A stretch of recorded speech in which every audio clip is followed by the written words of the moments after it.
感受是怎样的？我觉得一方面是因为我的外表它更柔和一点，就显得比较柔弱，但是倔强小白花嘛，还是说柔弱，但是它不是脆弱的，就是它温柔，但是它也得有棱角。我觉得这是它这个人物的反差性。短剧嘛，就是比如说这个女主的人设也很重要。那看到她第一眼倔强小白花，它就本身带有一个反差，就是倔强小白花柔弱，但是她又很倔强，还有棱角。我觉得传递角色也好，这个角色不能光柔弱，所以倔强小白花我觉得是一个夸奖。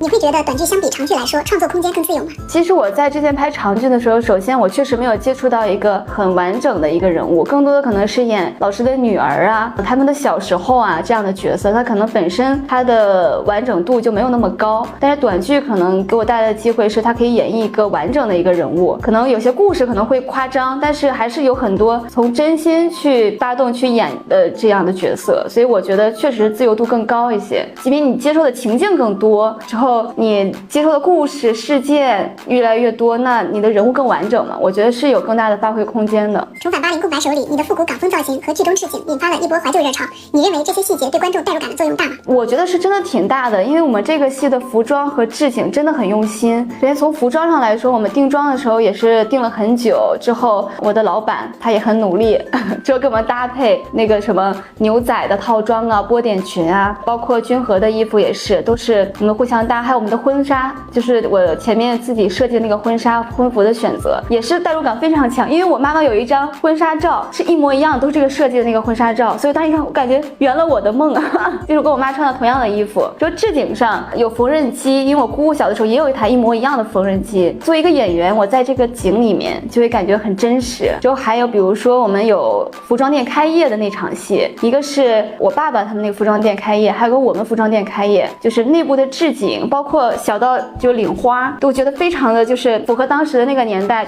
每个人带个小花，红色的那个之后鼓掌，往两边有那个鲜花，之后放着鞭炮，就特别有那个年代的感觉。我觉得是蛮有代入感的。拍摄过程中，你对哪一场戏印象最深刻？最深刻的其实应该是我们第一天拍摄的那场戏，就是君和里面那个角色灵玉，我穿重生之后，又是一样的场景，又是在那个岸边，说他可能没了，就是这个牺牲了。因为重活一世，我是想我们这个戏的立意也是，我要好好的过我这一辈子，我要去争取我的幸福。我觉得我做了最大的努力，我告诉灵玉不要去执行那个任务，结果他传来这个噩耗，结果又发现他又不在。完了之后到一直找不到他很崩溃，就感觉付出了很多的希望一下子突然破裂了。就到河边哭的那场戏，就是很精疲力尽，就感觉付出了一切之后还是没有保护好他，就是感觉幸福马上就抓到手里了，两个人已经有一点感情的情愫了，我感觉我这辈子要好好过了，啪掉下来了，就很绝望，在水里面就是哭，就坐在水里面可能也没有任何的感受。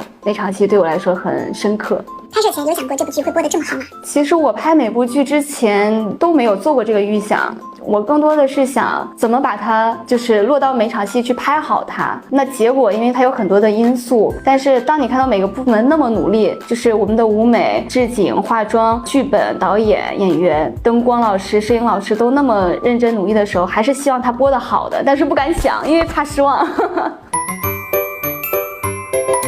你的哭戏一直被观众力赞，大家评价你是破碎感女主的具象化，想知道你在抻场是如何快速入戏的？其实我原来哭戏很慢，真的是因为拍了短剧之后哭戏变快了，就是要立刻的去专注下来。我有2个方法，一个是我听歌，就是我这段时间我听这个一首歌，可能所有人就不要打扰我，我就可能快速的进入到这个情节。但是这个方法就是因为塞耳机就没有音乐的刺激了嘛，就还是一样的，要先知道我为什么伤心，就是我发生了什么事儿。演的时候还是不要带杂念的，我要为了哭而哭，为了感动而感动，更多的还是进入现在有什么情节之后清空大脑，看对手给你什么，还是一样的，只是可能我现在锻炼的反应的很快。分别评价下合作过的柯纯、马小雨、王凯木。柯纯，我觉得他真的是一个小孩儿一样，在现场有他很活跃，像大男孩儿一样，很开心。但是他干活都很认真，但他不干活的时候，他就会很调皮，就是这儿弄一下那儿弄一下逗你，就2个人就会打起来。之后那个时候让他喊我姐姐，因为我比他大一点点，他就不叫我姐姐。小雨也是，他俩都很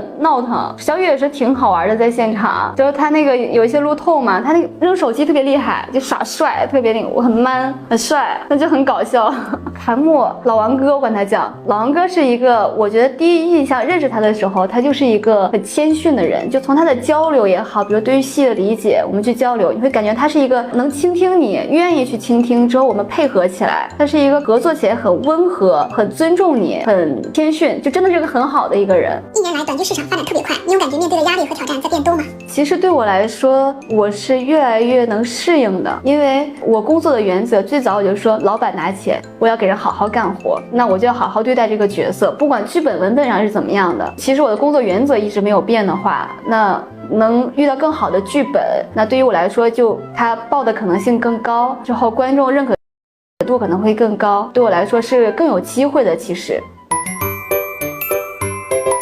加入新乐之后，公司小伙伴之间的相处模式是什么样的？我觉得是超越，真的是超越什么同事啊、老板啊，是真的是一家人的感觉。你会有一种，因为我本身是一个，就是如果一直很功利呀，我要给你什么，你要给我什么这样子，我会很不舒服。我是需要我们一起齐心协力之后，能往就是使劲儿往一块使的那种感觉的。所以我们叫新乐之大家庭，就我们每一个演员之间，比如家里有点什么事儿啊，社会有什么事儿啊，都有人在；工作有什么事儿都有人在，就是这种感觉，就我在呢，这种感觉，就是你很有坚实的后背的感觉。有什么彼此间的趣事可以分享吗？我们公司可能比如我们一起拍戏的时候就很快乐，可能中间放饭的时候大家像一家一起吃饭聊天，就互相开玩笑，就是很自然的相处状态。你要说特别哪一个点我可能想不出来，但是我一想到我们一起工作，一起吃饭，一起聊天，一起回到朵姐的咖啡店里面，我们咖啡店里面就感觉回到家一样。对，就是会让人很放松，之后回到家里的感觉。